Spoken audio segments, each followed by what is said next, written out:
So hello everyone, welcome to my channel. तो मैं आप लोगों के लिए एक और नया ड्रामा का हिंदी एक्सप्लेनेशन लेके आ चुकी हूँ और इस ड्रामे का नाम है 9 किलोमीटर ऑफ लव, जिसकी IMDb रेटिंग है 6.9, जो कि 2019 में रिलीज किया गया ड्रामा है। और इस ड्रामे का सजेशन मुझे गुलदीप गोस्वामी ने दिया है, तो थैंक यू सो मच उनको। और अगर वीडियो अच्छी लगे तो वीडियो को लाइक और चैनल को सब्सक्राइब करना मत भूलना। तो बिना समय गवाए वीडियो को स्टार्ट करते हैं। ड्रामे की शुरुआत में एरोप्लेन को दिखाया जाता है, जो कि कुछ मिनटों बाद पेनचिंग एयरपोर्ट स्टेशन में उतरने वाली थी। और वहीं पे फ्लाइट में बैठा है एक पैसेंजर बिल्कुल ध्यान से अपने डायरी में लिखे हुए लैंडिंग प्रोसीजर को ध्यान से पढ़ रहा था। और इस पैसेंजर का नाम है लिन शू, जो कि इस ड्रामे का मेन कैरेक्टर है। अचानक से फ्लाइट की लैंडिंग करते टाइम विंड शेयर आ जाता है, तो लिन शू अपनी डायरी में देखने लग जाता है कि विंड शेयर आते टाइम उन्हें क्या करना चाहिए। एरोप्लेन में होने वाली हिलावट की वजह से सारे पैसेंजर काफ़ी ज़्यादा घबरा जाते हैं और लिन शू के ठीक बगल में बैठी हुई जो लेडी है वो कुछ ज़्यादा ही घबरा जाती है और कहने लगती है कि कहीं हम मर तो नहीं जाएंगे। जिस पे लिन शू उस लेडी को हौसला देता है और कहता है कि घबराओ मत, ऐसा कुछ भी नहीं है, ये सिर्फ नॉर्मल विंड शेयर है जो कि आसानी से टल जाएगा। जिस पे वो लेडी जो है चिल्लाती है लिन शू पर और कहती है कि ज़्यादा मुझे लेक्चर झाड़ने की ज़रूरत नहीं है। और इस लेडी का नाम है चेंग चेंग, जो कि फीमेल रोल की मेन कैरेक्टर है। विंड शेयर की वजह से फ्लाइट किसी और स्टेशन में जाके रुकती है, जिस वजह से चेंग चेंग और बाकी सारे पैसेंजर चिल्लाने लग जाते हैं कि हमें फटाफट से हमारे स्टेशन में पहुंचाओ। तो तभी वहाँ पे लिन शू आता है और चेंग चेंग से कहता है कि ज़्यादा चिल्लाओ मत, जल्दी नॉर्मल सब कुछ हो जाएगा। जिस पे चेंग चेंग कहती है कि तुम होते कौन है मुझे समझाने वाले, और तुम्हें इतनी जानकारी कैसे है। जिस पे लिन शू कहता है कि मैं भी एक पायलट हूँ, वो भी पेचेंग एक्सप्रेस का। जिस पे चेंग चेंग कहती है कि हाँ तुम भी एक पायलट हो ना, तभी तुम इन लोगों का सपोर्ट करो। जिस पे लिन शू कहता है देखना ये बहुत ही जल्द हमारे लिए दूसरी फ्लाइट का इंतजाम कर देंगे। और कुछ ही देर में अनाउंसमेंट हो जाती है कि जितने भी पैसेंजर वेट कर रहे हैं पेचांग पहुंचने का, उन लोगों के लिए फ्लाइट अरेंज हो चुकी है। फ्लाइट के लैंड होते ही सबसे पहले चेंग चेंग फ्यूनरल होम में जाती है, जहाँ पे चेंग चेंग की मॉम का फ्यूनरल चल रहा होता है। और यहाँ पे पास्ट का सीन दिखाया जाता है, जहाँ पे चेंग चेंग की मॉम और डैड की काफ़ी ज़्यादा लड़ाई हुआ करती थी, जिस वजह से चेंग चेंग की मॉम और डैड ने डिवोर्स ले लिया था और चेंग चेंग अब अपनी मॉम के साथ ही रहा करती थी। और अब चेंग चेंग काफ़ी ज़्यादा दुखी हो चुकी है, क्योंकि चेंग चेंग के पास उसकी मॉम के अलावा कोई नहीं था दुनिया में। तभी चेंग चेंग के पास चेंग चेंग के एक अंकल आते हैं, जिसे देख के चेंग चेंग अपनी मॉम के पास पड़े हुए पैसों की बात करती है। जिसपे चेंग चेंग के अंकल बताते हैं कि तुम्हारी मॉम ने सारे के सारे पैसे लिनजुन के हवाले कर दिए हैं। और यहाँ पे लिनजुन बताता है कि मैं तुम्हारी मॉम का सबसे अच्छा दोस्त हूँ, इसी वजह से उन्होंने सारे पैसे जो है मेरे नाम कर रखे हैं। जिसपे चेंग चेंग कहती है कि आज तक ना ही मेरी मॉम ने आपके बारे में बात की और ना ही मैंने आज तक आपको कभी देखा है, और आपने तो मेरी मॉम के सारे पैसे हड़प लिए इसका मतलब। जिसपे लिनजुन समझाते हुए कहते हैं कि तुम घबराओ मत, तुम्हारे पैसे जो है मैं तुम्हें ही वापस लौटा दूंगा, लेकिन इसके लिए तुम्हारी मॉम ने कुछ कंडीशन रख रखी है कि तुम्हें जो पैसे हैं वो डायरेक्ट नहीं मिलेंगे, वो धीरे धीरे करके मिलेंगे। वहीं पे दूसरी तरफ लिन शू स्टेशन से उतरते ही एक आदमी को पुलिस स्टेशन से छुड़वाता है। वो आदमी कहता है लिन शू से कि थैंक यू सो मच, तुमने मेरी दोबारा मदद की, प्लीज़ इस बारे में मेरी बेटी को मत बताना। और वो आदमी आगे कहता है कि तुम क्यों ना मेरी बेटी के साथ रिलेशनशिप में आ जाओ, क्योंकि तुम दोनों जो बहुत ही अच्छे बचपन से दोस्त हो। जिस पे लिन शू कहता है कि मैं मानता हूँ कि हम लोग बहुत ही अच्छे दोस्त हैं, लेकिन मेंगरान जो है मेरी सबसे अच्छी दोस्त है और उससे आगे मैं उसके बारे में कुछ नहीं सोचता हूँ। अब यहाँ पे मेंगरान को दिखाया जाता है, जिसके कपड़े देख के समझ में आ जाता है कि शायद से मेंगरान जो है वो एयर हॉस्टेस है। तभी मेंगरान के पास उसकी एक फ्रेंड आती है और कहती है कि तुम्हारे लिए एक और प्रपोजल आया। जिसपे मेंगरान कहती है कि मेरा हमेशा की तरह एक ही जवाब है, मैं उसे रिजेक्ट करती हूँ। जिसमें मेंगरान की दोस्त कहती है कि तुम हमेशा ऐसा क्यों कहती हो, तुम्हें तो इतने अच्छे अच्छे ऑफर्स आते हैं और मुझे पता है तुम अपने बचपन के दोस्त को लाइक कर। जिस पे मेंगरान अपनी दोस्त को चुप करवाती है और कहती है कि धीरे बोलो, क्योंकि वो भी इसी कंपनी में काम करने वाला है आगे चल के।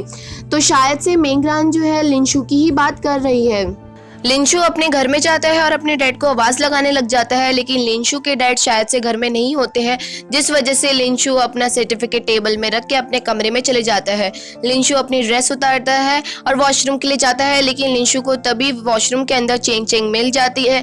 एक दूसरे को देख के दोनों आपस में कहने लग जाते हैं कि तुम यहाँ पे क्या कर रहे हो, जिसपे लिंशु कहता है कि ये तो मेरा ही घर है, तुम मेरे घर में घुसी हो उल्टा। और तभी वहाँ पे लिंशु के डैड आ जाते हैं जो कि लिंशु को सारी खबर बताते हैं चेंग चेंग से रिलेटेड कि इसकी मॉम ने सारे पैसे जो है मेरे भरोसे कर रखे हैं, जिस वजह से आज से चेंग चेंग जो है हमारे घर में ही रहेगी। लिंजुन आगे कहता है कि तुम्हें तो पायलट की जॉब मिल गई है तो क्यों ना तुम वहीं पे ही रहने लग जाओ, क्योंकि तुम्हें तो वहाँ पे घर भी मिलेगा।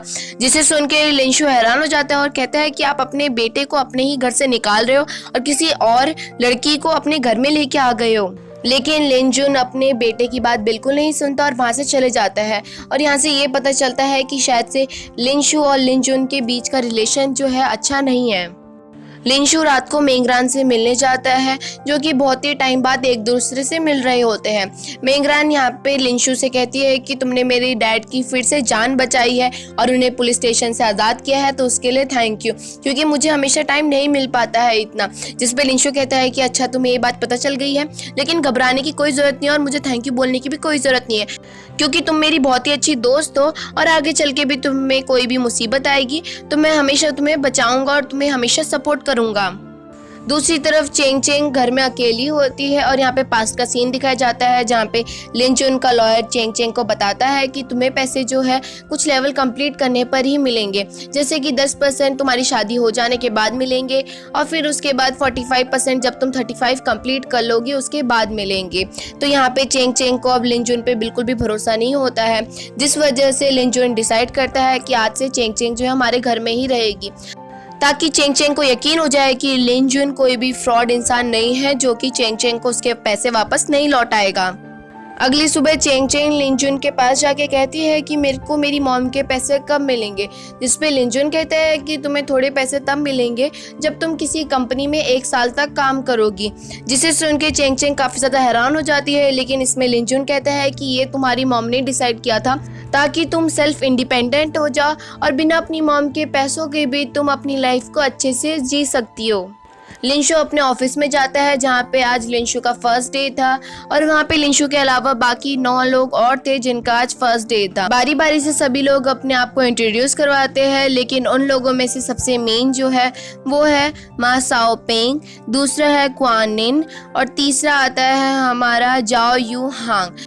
पर जैसे ही लिंशु अपना इंट्रोडक्शन देता है तो लिंशु का नाम सुन के यूहांग कहता है कि तुम तो वही हो ना जिसने एग्जामिनेशन की गाइडलाइंस लिखी थी कि किस तरह से कैसे प्रोसीजर होना चाहिए और जिसे पढ़ के बहुत सारे लोग जो है पास हो पाए, तुमने काफ़ी अच्छा लिखा था।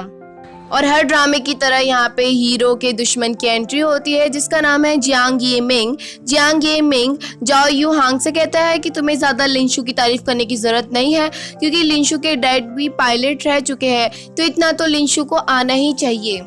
वहीं पे लिंशु भी जैसे ही जियांग ये मिंग को देखता है तो लिंशु को भी काफ़ी ज़्यादा गुस्सा आ जाता है और यहाँ पे पास्ट का सीन दिखाया जाता है जब लिंशु और जियांग ये मिंग शुरुआत में प्रैक्टिस कर रहे होते हैं एरोप्लेन चलाने की। तो यहाँ पे इन दोनों के एरोप्लेन की टक्कर होने ही वाली थी और यहाँ पे नहीं बताया गया है कि किसकी गलती की वजह से ये सब हुआ। तो यहाँ पे लिंशु जियांग ये मिंग को कहता है कि मैंने सोचा था कि एक बार गलती करने के बाद तुम सुधर जाओगे, लेकिन तुम अब भी वैसे के वैसे ही हो।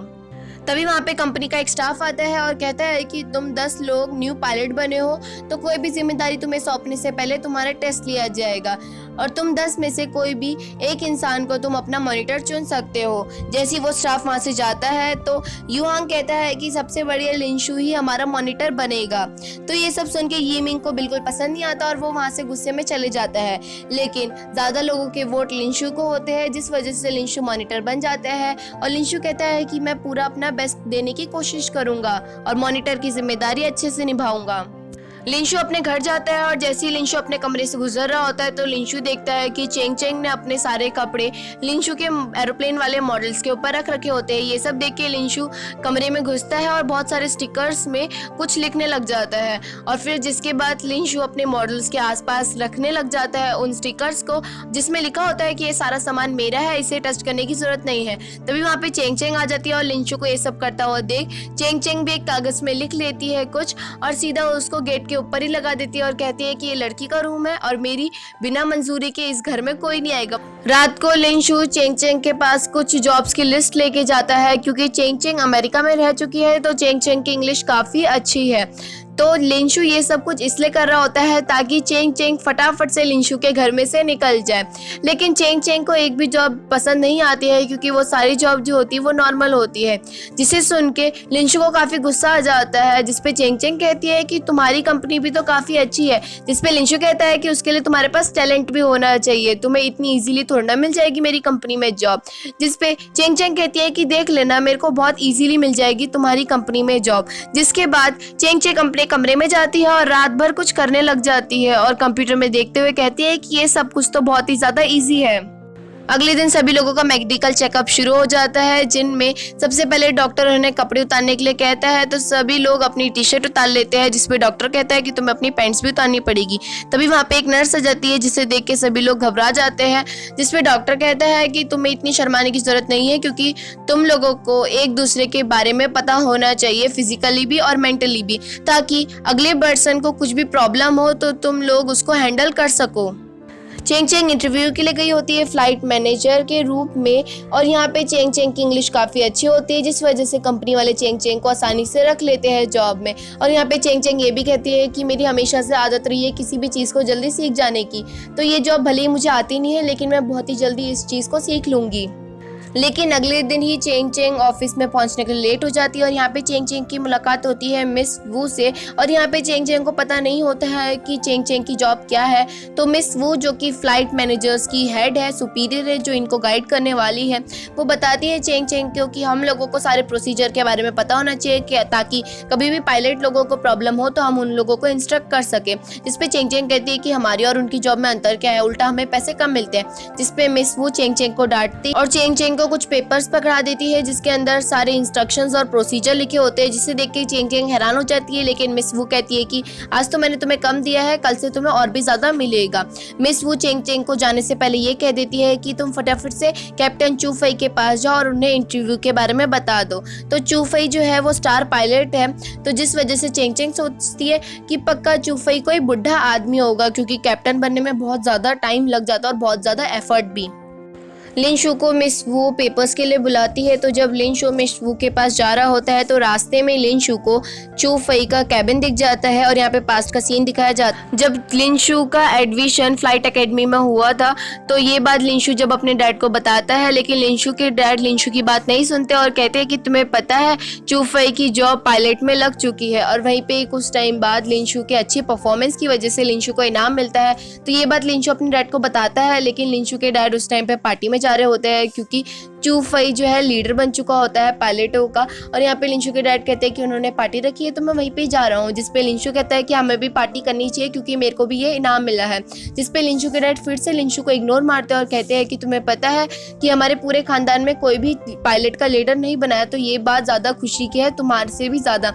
इसका मतलब कि लिंशु के डैड जो है हमेशा से लिंशु को इग्नोर मारते हुए आ रहे हैं।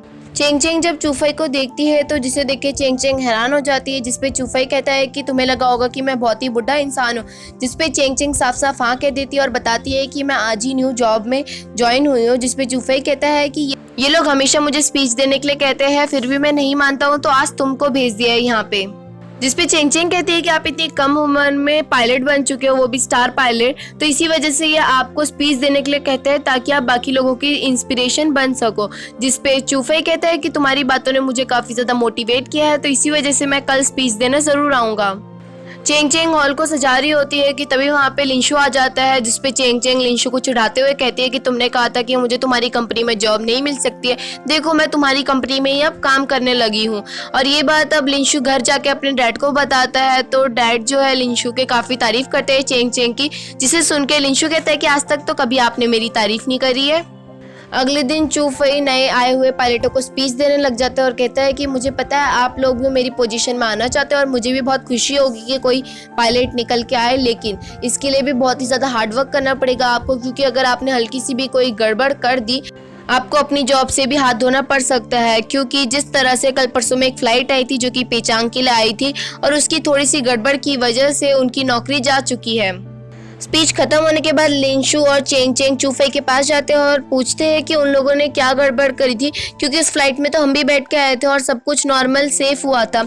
जिस पे चूफई बताता है कि उस दिन उन्होंने व्हीट शेयर की वजह से किसी और जगह पे अपनी फ़्लाइट को उतारा था, लेकिन जो फ़्लाइट थी उसमें पेट्रोल की कमी थी। अगर बाई चांस कभी भी रास्ते में पेट्रोल ख़त्म हो जाता तो सारा नुकसान हम लोगों को भरना पड़ता, तो इसी गलती की वजह से उन लोगों को अपनी जॉब से हाथ धोना पड़ा।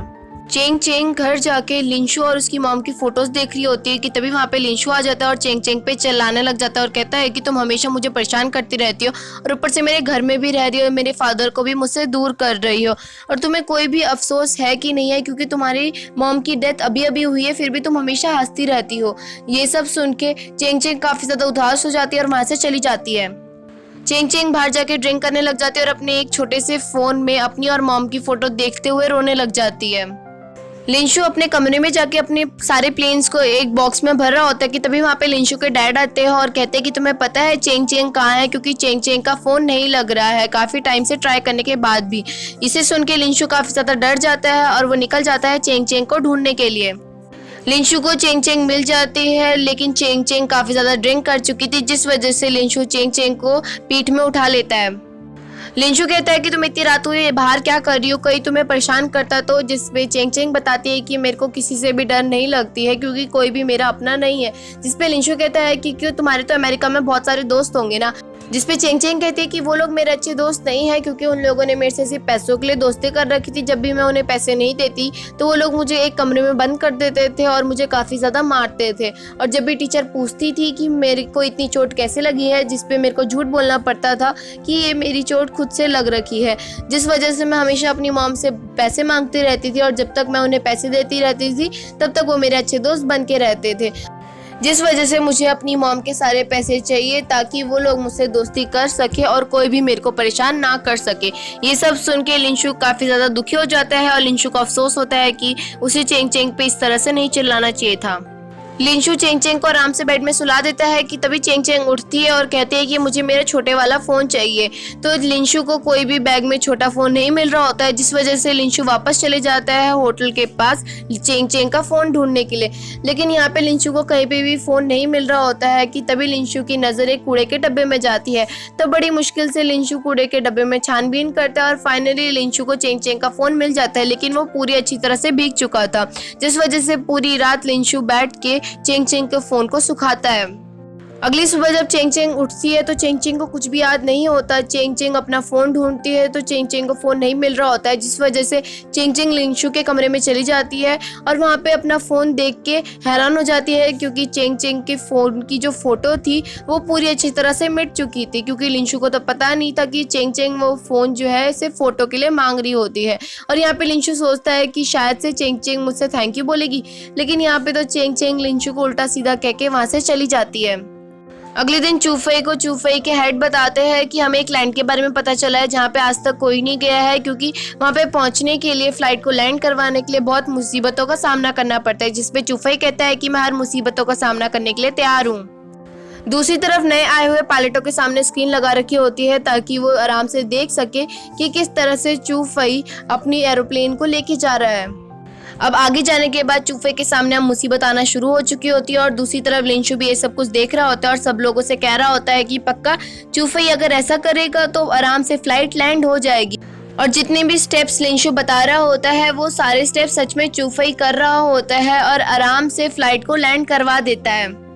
सभी पायलट लोग लिंशु की नॉलेज को देख के काफ़ी इंप्रेस हो जाते हैं और वहीं पे यूहांग कहता है कि तुम इजीली स्टार पायलट बन जाओगे, जिसपे यीमिंग कहता है कि ज़्यादा खुश होने की ज़रूरत नहीं है, क्योंकि अब जो हमारे टेस्ट होने वाले हैं उसमें जितने भी सर है वो बहुत ही ज़्यादा डेंजरस है और वो लोग जो है वो बड़ी मुश्किल से ही लोगों को सेलेक्ट करते हैं स्टार पायलट के लिए। जिसपे यूहांग कहता है कि चलो हम बेट लगाते हैं कि अगर बाय चांस लिंशु अच्छे से सारे टेस्ट दे देगा तो तुम आगे चल के कभी भी नहीं बोलोगे कि लिंशु स्टार पायलट नहीं बन सकता। जिसपे यीमिंग कहता है कि अगर बाय चांस लिंशु कोई भी टेस्ट में हार गया तो लिंशु को अपनी 1 महीने के लिए जॉब छोड़नी पड़ेगी। सभी लोग जब लंच कर रहे होते हैं तो लिंशु काफ़ी सादा सा लंच ऑर्डर करता है और अपनी डायरी में लिखने लग जाता है कि आज उसने क्या ऑर्डर करा था। ये सब देख के यूहांग कहता है कि तुम इतने पैसे क्यों बचा रहे हो और तुम तो बिल्कुल बुड्ढों की तरह कर रहे हो, क्योंकि मेरी दादी लिखा करती थी डायरी में इस तरह से। और यहाँ पे यूहांग कहता है कि कहीं तुम शादी तो नहीं करने वाले हो, इसी वजह से तुम कहीं पैसे बचा रहे हो। लंच करने के बाद सब लोगों की अगली क्लासेस होती है। इन क्लासेस में सब लोगों को बताया जा रहा होता है कि अगर बाई चांस फ्लाइट के दौरान कोई बीमार पड़ जाए तो किस तरह से हम लोगों को उस बीमार आदमी को ठीक करना है। एयर हॉस्टेस और लिंशु के अलावा कोई भी टीचर की बात ध्यान से नहीं सुन रहा होता है और यिमिंग जब लिंशु को इतना ध्यान लगाता हुआ देखता है तो यिमिंग लिंशु का मजाक उड़ाने लग जाता है और कहता है कि लिंशु को इन सब चीज़ों की क्या ज़रूरत पड़ेगी। क्लास के दौरान शाओ पेंग को उसके डैड का कॉल काफ़ी बार आ रखा होता है, जिस वजह से क्लास खत्म होते ही शाओ पेंग तुरंत अपने फादर को कॉल लगाता है और शाओ पेंग को इतना टेंशन में देख के लिंशु सोचने लग जाता है और अपने दोस्तों से कहता है कि शायद से हमें शाओ पेंग से बात करनी चाहिए। लेकिन लिंशु के दोस्त कहने लग जाते हैं कि अभी हमें अगली क्लास में भी जाना है और वैसे भी वो ऐसी ही टेंशन में हमेशा दिखता रहता है, तो ज़्यादा फोकस करने की ज़रूरत नहीं है। और यहीं पर हमारे ये एपिसोड 1, 2 और 3 कंप्लीट होता है। अगर वीडियो अच्छी लगी तो वीडियो को लाइक और चैनल को सब्सक्राइब करना मत भूलना और अगली वीडियो भी बहुत जल्द आएगी। Thank you.